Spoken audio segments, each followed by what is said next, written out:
I am your opening act. Continue to eat, drink. I am between you and our first speaker.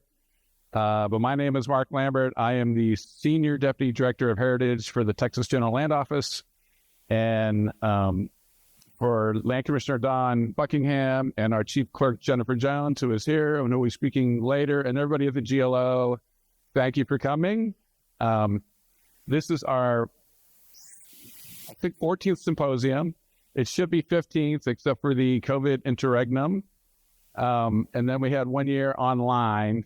But these symposiums were started 15 years ago when I got to the GLO, because to me it was an under-recognized state agency. We wanted everybody to know it better. I thought the archives was under-recognized. And the third goal was to get actually people into our archives, in our research room, get our sources out there. Since, well, I thought we were under-recognized. We have a very good archivist in front of me. So that was my goal at the time, to try to get closer to their recognition level. I'm not really a master of ceremonies. Consider me your conductor. I am an ex-Marine, so I will try to make the train run on time. All speakers within ear distance now.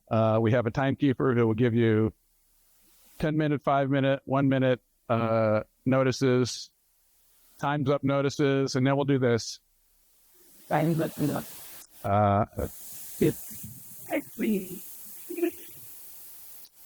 The theme for this year's symposium is Cartographic Frontiers, which very quickly I'll say is because we're working on a map book, which I'll say more in a minute. Our big project, internal project when COVID happened, was to start kind of mining the resources that we had for our map collection and doing long form articles and small form labels for our maps. That map book is at UT Press right now. Please go visit UT Press. We just got the first page proofs, and unfortunately it's only 400 pages. Our goal was to best Dr. Ron Tyler's books, but he still got the thickest books in Texas history, I think. But Dr. Tyler, we were trying. That should be out next spring. I think that's kind of fungible, April or May. But please look for that when it comes out. And we're very proud of the map collection we have, and hopefully more people will know about it when that comes out. I do want to talk about yesterday for a second, though. Brian, who's sitting right in front of me, idea 4 or 5 years ago was to have graduate student sessions. Before then, we had done some teacher workshops the day before our symposium. But the graduate student sessions we've had in the last, 4 years have been outstanding. I didn't get to see all of them yesterday, but it's one of those things where you didn't know what you didn't know when you see who's doing all this research and this great stuff. And the neat thing to me, who's a voracious history reader, is because we know how long the production schedules are for dissertations or books, is you get to know about this at least idea of a topic that's important to Texas history long before it gets in print, either in a journal article or a book. And so very excited about what went on yesterday. So I'd like to give them a round of applause this morning. If you were at the reception last night at the Bullock Museum, I'd like to thank all their staff and the director, Andre Cook, and of course, Chet the Day Tripper. If you got to see him, he's always enjoyable. I also want to thank all my staff, all GLO staff, which I think include communications people and IT people who are here today on a Saturday working for us. So thank you, all of you. And we know you have options for your entertainment dollar. Just today or this week in Austin is the Texas Tribune Festival. If you're a political junkie, they're spilling the dirt about Texas politics in Austin today. And since we will be done by 5 p.m. tonight, there's also the Austin Bat Fest tonight. If you don't know about Austin and bats, we're batty about bats. I think the claim is we're the largest urban bat colony in the United States, which comes out from under the Congress Avenue Bridge every evening to eat, millions of mosquitoes. And so there's actually a festival I've never been to it. If everybody has, it looks like crazy costumes, bands, and everything. So if you're looking for evening entertainment that's a little abnormal, you might want to try the Bat Fest. I have a little bad news about our schedule today.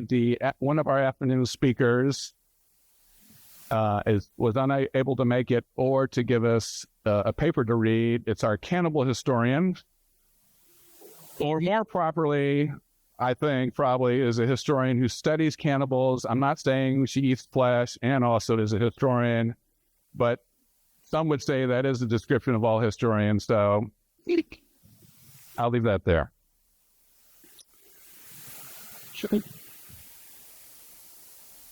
Uh-oh, James, I already forgot what you told me. Okay. Hey, Lenny. Okay, you know that name. Real quickly, I wanted to give you an update of what goes on at the GLO archives. If this is your first one, I like to give an annual update of what's happened at the GLO archives for the past year. As I said, we will have a map book out next spring. The title is Texas Takes Shape, A History and Maps from the General Land Office. It's my personal opinion that the best map book on Texas right now is Martin and Martin, which came out, I think, in 1986. Our goal was to do better than that, and I think we've accomplished that. But you can be the judge next spring, like I said, April or May. We are in early planning for getting an actual exhibit gallery at our GLO space. And if you haven't been there yet, we will do tours at a drop of a hat, but the GLO building is just south of the Bullock Museum. Feel free to call and get a tour, or of course come and research. In 2 years, hopefully, our exhibit space, when you walk in the front door of the GLO building, there's a security desk, the archives is on the left, and our map gallery will be on the right. We're very excited about that in a couple of years. And it's kind of like, we're very mappy right now. You know, mappiness is going on at the GLO. I will say, if you weren't here last year, we unveiled a new map database and catalog last year called Historic Texas Maps. Yes, we thought we'd steal that name and claim it as ours. And the general GLO website to get to our resources is glotexas.gov. Our collections come in by a small acquisitions fund and, of course, donations. If you have, millions of dollars of maps and you just don't know what to do with them and your kids aren't interested in them, we would love to talk to you. Sometimes that actually happens. But we are growing our collection. I looked at our acquisitions and we only added about 25 maps this year, but there's some pretty important ones. If you recognize the two maps on the right, I won't go into them, but those are a couple of our acquisitions for the last year. So we are constantly growing our collection. I don't know if we've hit 42,000 items online yet, but it's about that. And the other big project we did during COVID was get a lot into digital mapping, and Dr. Lila Riccozzi, our education outreach instructor, will talk more about that this afternoon. And if you just want to find out how your family intersects with the GLO archives, there's a number there, and there's our email. The other half of my duties are being the main liaison for the land commissioner with the Alamo. The Alamo is run by a 501c3 nonprofit, but the GLO has state oversight over it, and several people at the GLO almost work at that constantly, but I go down there at least once a week. But if you have not been to the Alamo in the last, I'll say 3 years, there's a lot going on down there right now. I just wanted to tell you about.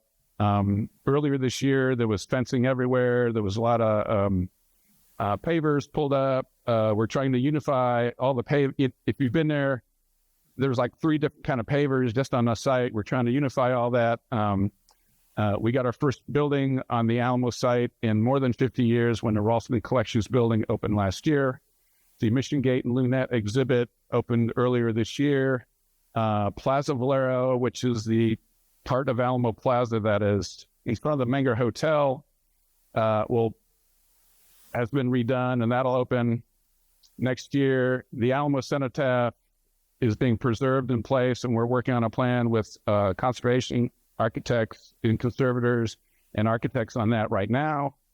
The Education Center, the Texas Cavaliers Education Center, which was formerly Alamo Hall, will open next year. The Lower Paseo, which is, if you've ever walked west of the Alamo, is the Riverwalk linkage that goes into the Hyatt Hotel.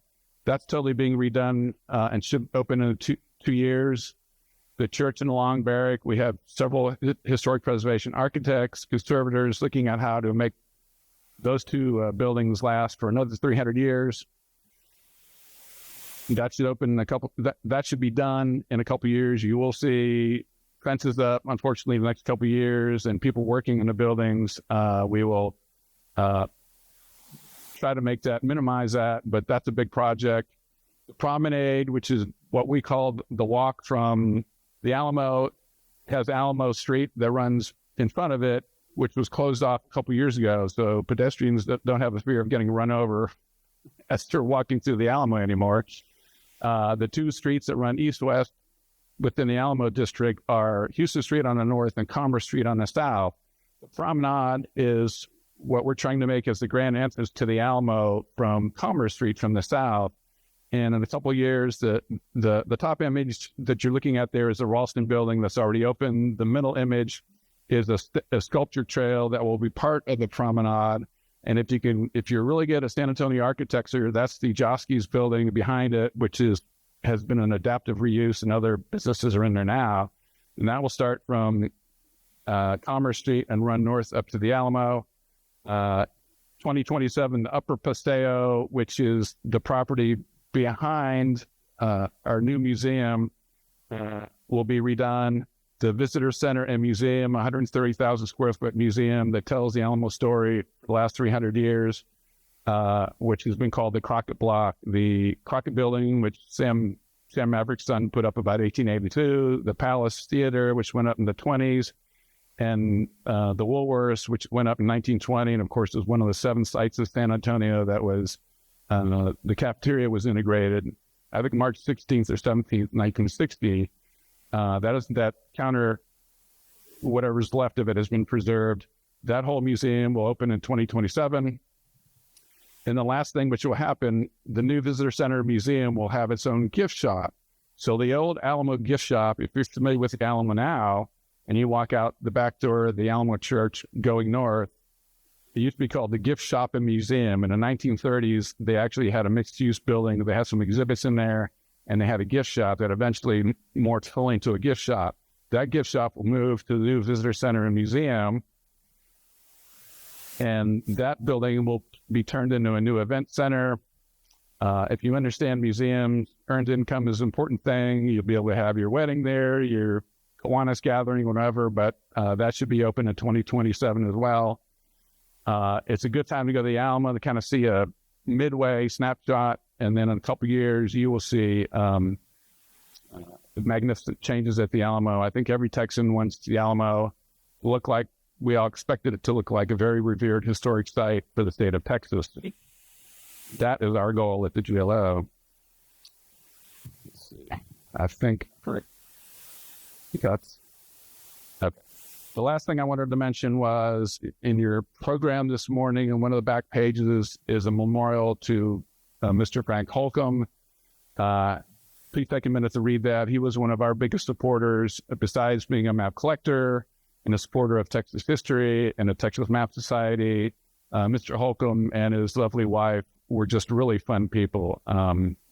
They were at all these events with us, and he was a tax attorney in Houston, but he was a big loss to the GLO family, and I just wanted to point out that his memorial is in our program.